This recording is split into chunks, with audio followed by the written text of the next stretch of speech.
കർത്താവ് നിങ്ങളോടുകൂടെയും അങ്ങേ ആത്മാവോടുകൂടെ വിശുദ്ധ യോഹന്നാൻ അറിയിച്ച പരിശുദ്ധ സുവിശേഷത്തിൽ നിന്ന് കർത്താവേ അങ്ങേക്ക് മഹത്വം. അധ്യായം 12, 20 മുതലുള്ള തിരുവചന ഭാഗം. അക്കാലത്ത് തിരുനാളിൽ ആരാധിക്കാൻ വന്നിരുന്നവരിൽ ഏതാനും ഗ്രീക്കുകാരുമുണ്ടായിരുന്നു.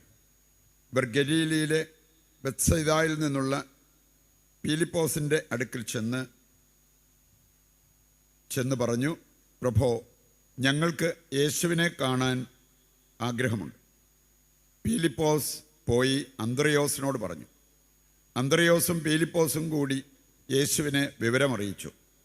യേശു പറഞ്ഞു, മനുഷ്യപുത്രൻ മഹത്വപ്പെടാനുള്ള സമയമായിരിക്കുന്നു. സത്യം സത്യമായി ഞാൻ നിങ്ങളോട് പറയുന്നു, ഗോതമ്പ് മണി നിലത്ത് വീണ് അഴിയുന്നില്ലെങ്കിൽ അത് അതേപടിയിരിക്കും. അഴിയുന്നെങ്കിലോ അത് വളരെ ഫലം പുറപ്പെടുവിക്കും. തൻ്റെ ജീവൻ സ്നേഹിക്കുന്നവൻ അത് നഷ്ടപ്പെടുത്തുന്നു. ഈ ലോകത്തിൽ തൻ്റെ ജീവനെ ദ്വേഷിക്കുന്നവൻ നിത്യജീവനിലേക്ക് അതിനെ കാത്തു സൂക്ഷിക്കും.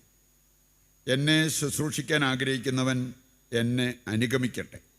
അപ്പോൾ ഞാനായിരിക്കുന്നിടത്ത് എൻ്റെ ശുശ്രൂഷകനും ആയിരിക്കും. എന്നെ ശുശ്രൂഷിക്കുന്നവനെ പിതാവ് ബഹുമാനിക്കും. ഇപ്പോൾ എൻ്റെ ആത്മാവ് അസ്വസ്ഥമായിരിക്കുന്നു. ഞാൻ എന്തു പറയേണ്ടു? പിതാവേ, ഈ മണിക്കൂറിൽ നിന്ന് എന്നെ രക്ഷിക്കണമേ. അല്ല, ഇതിനു വേണ്ടിയാണല്ലോ ഈ മണിക്കൂറിലേക്ക് ഞാൻ വന്നത്. പിതാവേ, അങ്ങയുടെ നാമം മഹത്വപ്പെടുത്തണമേ. അപ്പോൾ സ്വർഗത്തിൽ നിന്ന് ഒരു സ്വരമുണ്ടായി, ഞാൻ മഹത്വപ്പെടുത്തിയിരിക്കുന്നു, ഇനിയും മഹത്വപ്പെടുത്തും. അവിടെ നിന്നിരുന്ന ജനക്കൂട്ടം ഇത് കേട്ടിട്ട് ഇടിമുഴക്കമുണ്ടായി എന്ന് പറഞ്ഞു. എന്നാൽ ചിലർ, ഒരു ദൂതൻ അവനോട് സംസാരിച്ചു എന്ന് പറഞ്ഞു. യേശു പറഞ്ഞു, ഈ സ്വരമുണ്ടായത് എനിക്ക് വേണ്ടിയല്ല, നിങ്ങൾക്ക് വേണ്ടിയാണ്. ഇപ്പോഴാണ് ഈ ലോകത്തിൻ്റെ ന്യായവിധി. ഇപ്പോൾ ഈ ലോകത്തിൻ്റെ അധികാരി പുറന്തള്ളപ്പെടും. ഞാൻ ഭൂമിയിൽ നിന്ന് ഉയർത്തപ്പെടുമ്പോൾ എല്ലാ മനുഷ്യരെയും എന്നിലേക്ക് ആകർഷിക്കും. അവനിത് പറഞ്ഞത് താൻ ഏതു വിധത്തിലുള്ള മരണമാണ് വരിക്കാൻ പോകുന്നത് എന്ന് സൂചിപ്പിക്കാനാണ്. കർത്താവിൻ്റെ സുവിശേഷം. ക്രിസ്തുവേ അങ്ങേക്ക് സ്തുതി.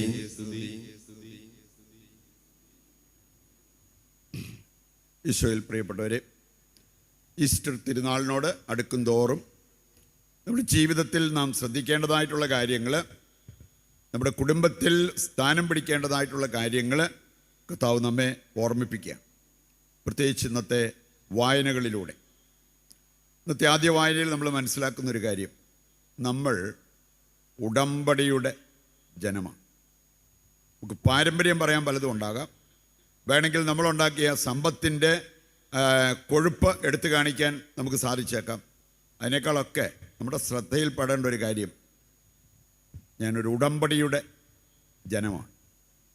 നമ്മൾ ഇന്ന് കണ്ടു, ആദ്യത്തെ ഉടമ്പടി ലംഘിക്കപ്പെട്ടു.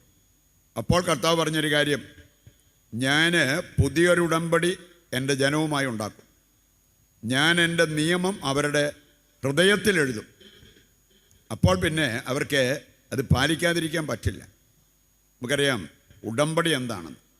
ലേവ്യരുടെ പുസ്തകം 26:12 വായിച്ചാൽ അവിടെ പറഞ്ഞിട്ടുണ്ട്, ഞാൻ നിങ്ങൾക്ക് ഏക ദൈവമാണെങ്കിൽ നിങ്ങൾ എൻ്റെ സ്വന്തം ജനമായിരിക്കും. കണ്ട ദൈവങ്ങളുടെ എല്ലാം പുറകെ ഓടിയിട്ട് ദൈവം എന്നെ പരിപാലിക്കുന്നില്ല, ദൈവം എന്നെ കൈവിട്ടു എന്ന് പറയുന്നതിൽ എന്ത് നീതിയാണുള്ളത്? ഞാൻ നിങ്ങൾക്ക് ഏക ദൈവമാണെങ്കിൽ നിങ്ങൾ എൻ്റെ സ്വന്തം ജനമായിരിക്കും. ദൈവത്തിൻ്റെ സ്വന്തമായ ഒരു ജനത്തെ ഈ ലോകത്തിൽ ആർക്കെങ്കിലും തട്ടിയെടുക്കാൻ പറ്റുമോ? ദൈവത്തിൻ്റെ സ്വന്തം ജനമായവരെ എന്നെങ്കിലും ദൈവം കൈവിടുമോ? ഒരിക്കലുമില്ല. ഞാൻ നിങ്ങൾക്ക് ഏക ദൈവമാണെങ്കിൽ നിങ്ങൾ എൻ്റെ സ്വന്തം ജനമായിരിക്കും. അങ്ങനെയുള്ളവർക്കൊന്നിനും ഒരു കുറവും വരില്ല. ഈ ഉടമ്പടി വിസ്മരിച്ച് ജീവിക്കുന്നതാണ് പലപ്പോഴും നമ്മുടെ ജീവിതത്തിൽ പ്രശ്നങ്ങൾക്ക് കാരണമാകുന്നത്. ഉടമ്പടി പാലിച്ച് ജീവിച്ചാലും രോഗം വരും കേട്ടോ. ഉടമ്പടി പാലിച്ച് ജീവിച്ചാലും കടബാധ്യത വന്നേക്കാം. പക്ഷേ ദൈവം കൈവിടത്തില്ല. ഉടമ്പടി ലംഘിച്ചാൽ, എൻ്റെ പ്രിയപ്പെട്ടവരെ, കാശുണ്ടായാലും നമുക്ക് ആരോഗ്യമുണ്ടെന്ന് പറഞ്ഞാലും സന്തോഷവും സമാധാനവും നമ്മുടെ ജീവിതത്തിൽ ഉണ്ടാകണമെന്നില്ല. അതുകൊണ്ട് ഉടമ്പടി പാലിക്കുന്നവരാകണമോ ലംഘിക്കുന്നവരാകണമോ എന്ന് തീരുമാനിക്കേണ്ടത് നമ്മളാണ്. അതിനുള്ള സ്വാതന്ത്ര്യം ദൈവം നമുക്ക് നൽകിയിട്ടുണ്ട്. ഇതിൻ്റെ വെളിച്ചത്തിൽ ചിന്തിക്കുമ്പോൾ നമ്മൾ മനസ്സിലാക്കിയിരിക്കേണ്ട ചില കാര്യങ്ങൾ വചനത്തിൽ വ്യക്തതയോടെ കർത്താവ് നൽകിയിരിക്കുന്ന കാര്യങ്ങളാണ്. നമുക്ക് ഈ മത്സ്യ മാംസ വർജനയേക്കാൾ വളരെ വിലപിടിപ്പുള്ള ഒരു കാര്യമാണ് ദൈവത്തിൻ്റെ കൽപ്പനകൾ അനുസരിച്ച് ജീവിക്കുന്നത്. നമ്മൾ കാണുന്നുണ്ട്, പ്രഭാഷകൻ 35-ാം അധ്യായം 1-ാമത്തെ വചനമെടുത്താൽ അവിടെ പറഞ്ഞിരിക്കുന്നത്, നിയമം പാലിക്കുന്നത് നിരവധി ബലികൾ അർപ്പിക്കുന്നതിനേക്കാൾ ശ്രേഷ്ഠമാണ്. വീണ്ടും നമ്മൾ കാണുന്നുണ്ട് 1 സാമുവേൽ 15-ാം അധ്യായത്തിൻ്റെ 22-ാമത്തെ വചനമെടുത്താൽ അവിടെ പറയുന്നത്, ബലിയേക്കാൾ ശ്രേഷ്ഠമാണ് അനുസരണം. നിങ്ങൾ അനുസരിക്കാൻ തയ്യാറാകുന്നെങ്കിൽ നിങ്ങൾ നിരവധി ബലി അർപ്പിക്കുന്നതിനേക്കാൾ അതിന് ഞാൻ വില കൽപ്പിക്കും എന്നാണ് കർത്താവിൻ്റെ വചനം നമ്മളെ പഠിപ്പിക്കുക. പറയുന്നുണ്ട്, നമുക്ക് പ്രീതികരമാകുന്ന, നമുക്ക് എളുപ്പമാകുന്ന കുറച്ച് കാര്യങ്ങൾ, അത് ചിലപ്പം നോമ്പ് കാലത്ത് മത്സ്യവും മാംസവും വേണ്ടാന്ന് വെക്കാനായിട്ട് അത്ര ബുദ്ധിമുട്ടൊന്നുമില്ല. അതിനേക്കാൾ കൃത്യമായിട്ട് ദൈവത്തിൻ്റെ കൽപ്പനകൾ, ചട്ടങ്ങൾ അനുസരിക്കാൻ തയ്യാറാകുന്നത്, അതിന് തയ്യാറാകുമ്പോൾ അതിൻ്റെ പ്രതിഫലം വളരെ വലുതായിരിക്കും എന്നുള്ള ആ ഒരു യാഥാർത്ഥ്യം നമ്മൾ തിരിച്ചറിയണം. പ്രിയപ്പെട്ടവരെ, ഇതിൻ്റെ ഭാഗമായിട്ട് ഈ നോമ്പ് കാലത്ത് നാം ശ്രദ്ധിക്കേണ്ടതായിട്ടുള്ള 2 പ്രധാനപ്പെട്ട കാര്യങ്ങളുണ്ട്. ഒന്ന്, ഉത്തരിപ്പ് കടം വല്ലതും നമ്മുടെ ജീവിതത്തിൽ കിടപ്പുണ്ടോ? ഉണ്ടെങ്കിൽ അത് വീട്ടിയാൽ ദൈവത്തിൻ്റെ അനുഗ്രഹം നമ്മുടെ ജീവിതത്തിലേക്ക് വരും. ഈസ്റ്റർ സെലിബ്രേഷൻ കുറച്ചുകൂടെ അർത്ഥവത്താകും. ഉത്തരിപ്പ് കടന്ന് പറഞ്ഞാൽ, ഞാൻ അർഹിക്കാത്ത എന്തെങ്കിലും എൻ്റെ കൈവശമുണ്ടോ? മറ്റൊരാൾ അർഹിക്കുന്ന എന്തെങ്കിലും ഞാൻ പിടിച്ചു വച്ചിട്ടുണ്ടോ? അതിപ്പം പ്രായമായി കഴിഞ്ഞാൽ മക്കൾക്ക് ഭാഗോടമ്പടി നടത്തി അവർക്ക് കൊടുക്കേണ്ടത് കൊടുക്കുക എന്നുള്ളത് നമ്മുടെ കടമയാണ്. അതെൻ്റെ മരണശേഷം നിങ്ങൾക്ക് കിട്ടിക്കോളും എന്ന് പറഞ്ഞുകൊണ്ടിരിക്കുന്നത് അതൊരനീതിയാണ്. പറയുന്നുണ്ട്, നമ്മളെ സംബന്ധിച്ചിടത്തോളം നമ്മൾ ചെയ്യേണ്ട ഒരു കാര്യം, എനിക്ക് അർഹമല്ലാത്ത എന്തെങ്കിലും ഞാൻ കൈവശം വെച്ചിട്ടുണ്ടോ? ഉണ്ടെങ്കിൽ എനിക്ക് പ്രാർത്ഥിക്കാൻ അത്ര എളുപ്പമാകില്ല, എനിക്ക് ദൈവത്തെ ധ്യാനിക്കാൻ അത്ര എളുപ്പമാകില്ല. സന്ധ്യാപ്രാർത്ഥനയ്ക്ക് ഇരുന്നാലും പ്രാർത്ഥനയൊന്നും അവിടെ നടക്കണമെന്നില്ല. പറയുന്നുണ്ട്, എൻ്റെ കടമകൾ നിറവേറ്റി ഞാൻ ജീവിക്കുമ്പോൾ, പ്രത്യേകിച്ച് ഉത്തരിപ്പ് കടമൊന്നും ഇല്ലാതെ ജീവിക്കുമ്പോൾ നമുക്ക് അതിൻ്റേതായിട്ടുള്ള ആത്മീയ ഉയർച്ച, വളർച്ച ഉണ്ടാവും. രണ്ടാമതൊരു കാര്യമുണ്ട്, നേർച്ചക്കടം. നേർച്ചക്കടം വല്ലതും കിടപ്പുണ്ടെങ്കിൽ അത് വീട്ടിയാൽ നമ്മുടെ ജീവിതത്തിലേക്ക് അനുഗ്രഹം കടന്നു വരും. ഉത്തരിപ്പ് കടത്തെക്കുറിച്ച് മനസ്സിലാക്കാൻ നിങ്ങൾ ലൂക്ക 19 വായിച്ചാൽ മതി. ലൂക്ക 19, ആരുടെയെങ്കിലും വക ഞാൻ വഞ്ചിച്ചെടുത്തിട്ടുണ്ടെങ്കിൽ 4 ഇരട്ടിയായി തിരിച്ചു കൊടുക്കുമെന്ന് പറഞ്ഞപ്പോൾ ആ കുടുംബം രക്ഷപ്പെട്ടു. അപ്പം അതുകൊണ്ട് നമ്മൾ ചെയ്യേണ്ട കാര്യം ചെയ്യാതെ പ്രാർത്ഥനയുടെ ഒച്ച കൂട്ടിയാലോ പ്രാർത്ഥനയുടെ നീളം കൂട്ടിയാലോ രക്ഷ നമ്മളിലേക്കോ നമ്മുടെ കുടുംബത്തിലേക്കോ വരണമെന്നില്ല. ഇനി നേർച്ചക്കടത്തെക്കുറിച്ച് അറിയാൻ സഭാപ്രസംഗൻ്റെ പുസ്തകം 5-ാം അധ്യായത്തിൻ്റെ 4 മുതൽ വായിച്ചാൽ മതി.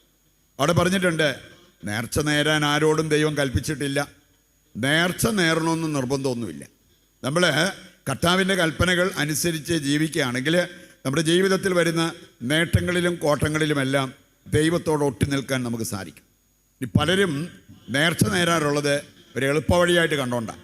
ഇങ്ങനെ ഒരു നേർച്ച എങ്ങനെ നടന്നാൽ എൻ്റെ കാര്യം പെട്ടെന്ന് നടന്നോളും, എൻ്റെ ജീവിത പ്രശ്നങ്ങൾ പെട്ടെന്ന് തീർന്നോളും, ഞാൻ പിന്നെ ഒരുപാട് സഹിക്കേണ്ട കാര്യമൊന്നുമില്ല.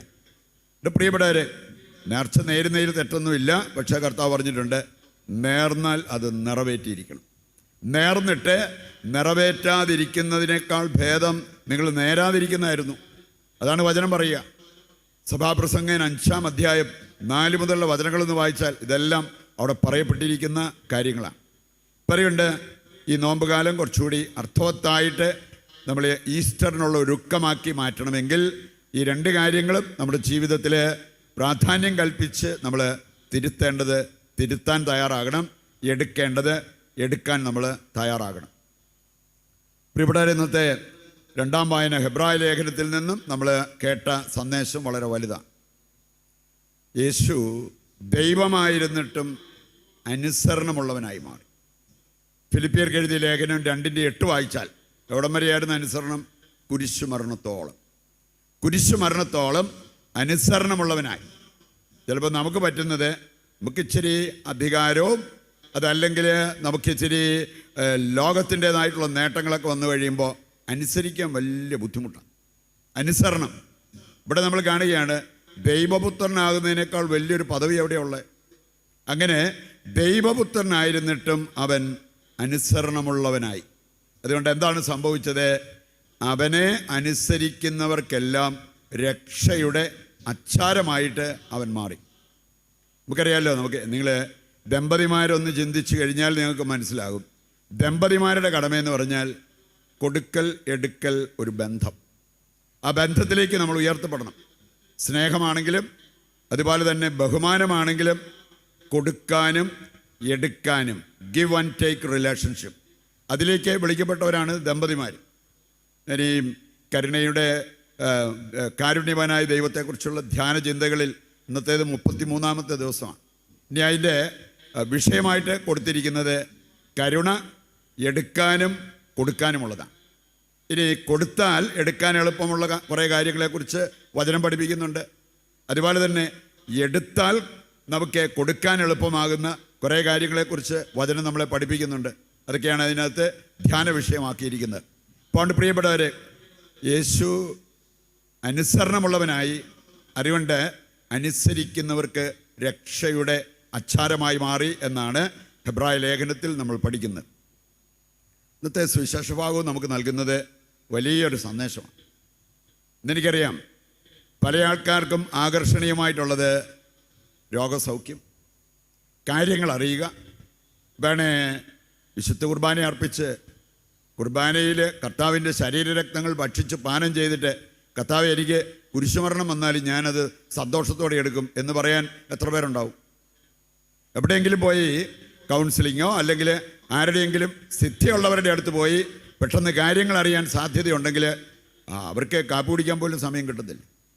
ഇന്നത്തെ സുവിശേഷ ഭാഗത്ത് നമ്മൾ കേട്ടൊരു കാര്യം വിസ്മരിക്കരുത്. കർത്താവ് പറഞ്ഞൊരു കാര്യം, ഞാൻ ഭൂമിയിൽ നിന്നും ഉയർത്തപ്പെടുമ്പോൾ എല്ലാവരെയും അതിലേക്ക് ആകർഷിക്കും. ശരിക്കും നമ്മുടെ ആകർഷണം എങ്ങോട്ടായിരിക്കണം?